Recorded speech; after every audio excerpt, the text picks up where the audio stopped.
প্ৰয়াত মাতৃৰ অন্ত্যেষ্টিক্ৰিয়াৰ বাবে যোৱা পুত্ৰও উঠিব লগা হ'ল চিতাত। মাতৃৰ নশ্বৰ দেহ কান্ধত তুলি গৈ থাকোঁতে আহিল মৃত্যুদূত। এক মৰ্মান্তিক ঘটনাত শোকস্তব্ধ আজাৰাবাসী। এক হৃদয় বিদাৰক মৰ্মান্তিক ঘটনা। প্ৰয়াত মাতৃৰ অন্ত্যেষ্টিক্ৰিয়াৰ বাবে যোৱা পুত্ৰৰ বাবেও বাটতে ৰৈ আছিল মৃত্যুদূত। মাতৃৰ মৃতদেহ কান্ধত তুলি লৈ গৈ থকাৰ সময়তে পুত্ৰৰ সৈতে সংঘটিত হ'ল ভয়ংকৰ ঘটনা। শ্মশান যাত্ৰাৰ সময়তে ৰাষ্ট্ৰীয় ঘাইপথ পাৰ হ'বলৈ লওঁতেই ট্ৰাকৰ খুন্দাত প্ৰাণ গ'ল পুত্ৰৰ। আৰু বৰ্তমান পুতেকটো যোৱাৰ পিছত মই অন্ত্যেষ্টিক্ৰিয়া কৰিবলগীয়া হ'ল।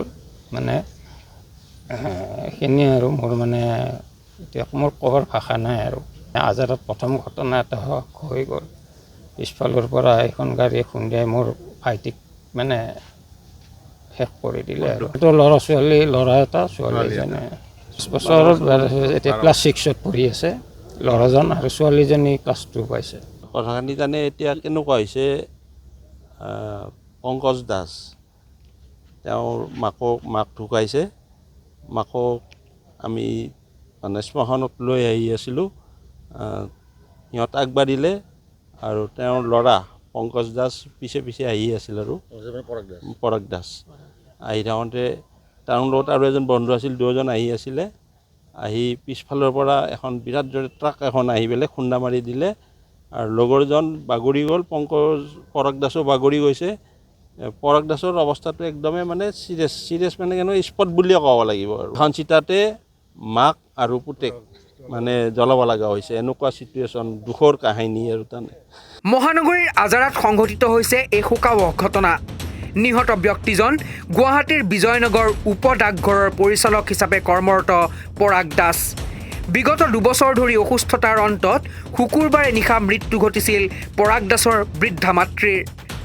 আজি পুৱাৰ ভাগতে হাটখোৱাপাৰাৰ নিজ বাসগৃহৰ পৰা মাতৃৰ মৃতদেহ লৈ যোৱা হৈছিল ৰাজহুৱা শ্মশানলৈ।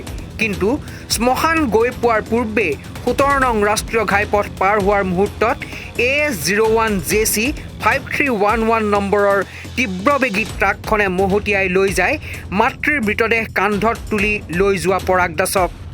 ফলত থিতাতে মৃত্যু ঘটে লোকজনৰ।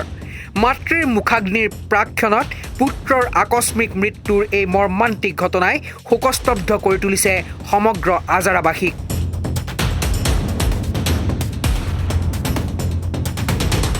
Bureau report, headline 8।